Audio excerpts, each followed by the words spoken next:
WBEN, and I am very excited about today's show. I have been teasing this for quite some time, and I'm really looking forward to really getting into the meat of things here. And we are going to talk, if you follow us on Twitter or Facebook, you probably already know, we are doing the Windmill Show today. So we are going to talk to some local folks that are, I guess, experts in their own right when it comes to windmills and wind power, and I think the sham that is this green energy folly that we're going down. So we're going to talk to them for basically the entire show. And so if you have questions, if you want to make a comment, if you're pro wind energy, I had a couple of comments that came in to say, well, of course you're all so negative about it. How would anybody else want to comment on it? Well, I'm negative on it because it's a scam. That's why, because I believe in free markets, and we're going to talk about free markets versus, government intervention and things that they do.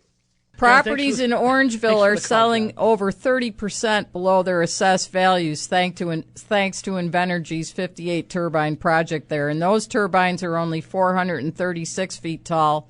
And in Apex up along the shores of Lake Ontario has stated that if the project's approved, they intend on going with the tallest models available at the time, and they are well over 800 feet tall now. And, if you're buying property along Lake Ontario, I'm guessing that you're buying it for the view, right? I mean, you want to live on the water, on the lake, or up in that general region. You want to be out in the country. You're not doing it because it's convenient to run down the street to the grocery store, or because you got a great downtown nightlife. You're doing it because you want to be out in the country. And so to put those there, just again, it to me is like really a thumb in the eye of New York State taxpayers and New York State residents. Let's stick with the phones. Let's try to sneak as many in as possible. And again, if you want to join us, 803-0930, star 930 is a free call and a cell, 1-800-616-9236. Still waiting for that elusive pro-wind person to make their case. I thought we had one with Dave before. He turns out that once he started looking into things, he very quickly came to the realization that these are not economically feasible, and of course is now on our side. But I'd like to hear from you. There's only 10 minutes left in today's show, so if you're out there, if you can make a case, I'd love to hear it. 803-0930 star 930. We'll get to the phones. We'll go to Pam in Barker. Pam, you are live with the Financial Guys on WBEN. How are you, and thank you so much for waiting. I'm fine, thank you. I wanted to mention I happen to be president of Save Ontario Shores, the opposition group that's in the town of Somerset and Yates. I wanted to first thank Dan and also, Jim Simon I know isn't on the program, or John Regi from town of Yates, but they are doing everything in their power to fight this project as their constituents have asked them to. And as Dennis mentioned, he does represent the towns now as well. New town laws have been put in place to help protect, our citizens, and that's huge.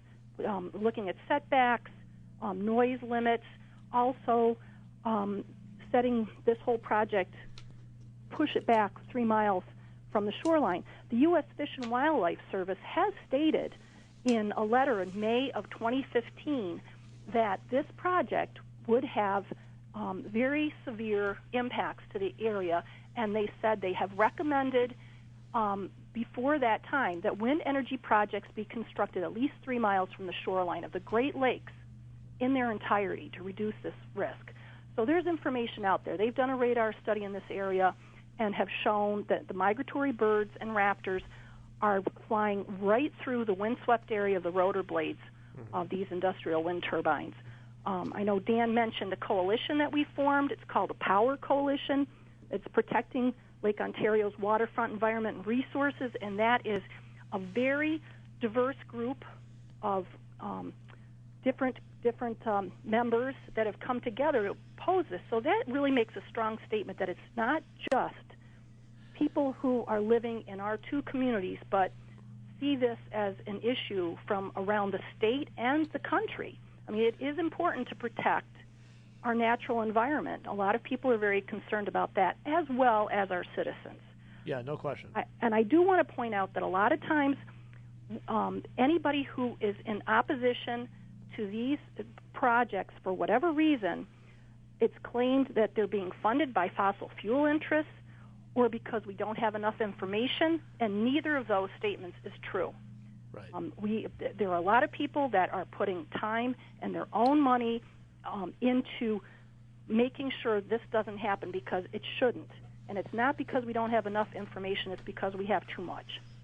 So I appreciate your comments, Pam, and I wanted to circle back on a comment you made that Dan kind of echoed earlier, that this is in the town of Somerset, there's conservatives, there's Republicans, there's Democrats that are all opposed to this, right? Independents. This is a kind of a non-political issue where everyone, or at least a bipartisan group of folks, seems to want to oppose this. But I guess my question to you, Pam, and maybe to you, Dan, is, not to get into voting, but I mean, the only way to stop this from happening is to get rid of Governor Cuomo. I think that's pretty obvious. And so if you're a Democrat on one of these committees that you're trying to block this from happening, maybe the first thing you should consider is picking a different governor when the election rolls around, because I don't know if anything short of that is really going to change this constant onslaught. And if it's not Somerset, it'll be a different community in a different time somewhere else, right? They're just going to move community to community using Title X to go around this stuff. Oops, sorry. Go ahead. I was going to say, I don't think Governor Cuomo has a lot of fans. No matter what side you're sitting on right now, all of our social media goes out with Governor Cuomo, hashtag we'll keep fighting, stop Apex. I mean, this is just, it's really been eye-opening to see. But Pam, I think, too, another point that I'd like to bring up as a local representative, Lieutenant Governor Kathy Hochul has been absolutely done nothing to give us an ear to the governor's office. I know that, Pam, you've reached out to her on numerous occasions, and we just don't seem to be able to get any traction to be able to have a sit-down conversation. He doesn't respond to letters. He doesn't respond to requests for meetings. The only people that he meets with are the lobbyists and the developers, and that's the most frustrating thing for the local community groups. Is Pam and a number of local citizens on a short notice try to go and just to speak to the governor to let him see people on the ground and how it's impacting their community, and to be pushed away by state troopers and not allowed to be even anywhere near him. It's very frustrating, and I know that I'm speaking for Pam to some degree there, but I think she would agree. It's been frustrating to not be able to get the ear of the governor, particularly when Lieutenant Governor Hochul is a local Western New York representative. Well, I do have to say, she did meet with us once. It was a while ago. She had the impression that this project was sited in Lake Ontario, not on the shores. So, you do try to educate. We are going to try to meet with her again, but I will see what happens. Well, and there again, it goes back to what you said, Glenn, that it's not just along the shorelines of Lake Ontario. It's every community. It's not a siting issue. The fact is, industrial wind is a massive consumer fraud that is ripping off all New York State taxpayers and ratepayers. It doesn't work no matter where you put it. One 450-megawatt combined cycle gas unit located at New York City, where they actually need the power, would provide more power than all of New York State's installed wind factories combined at a quarter of the capital cost. And that doesn't even include all the new lines that are going to have to run across the state, declaring more eminent domain all over the place to get the power to New York City. And that's all going to be reflected in every single New York State ratepayer's bills. Mary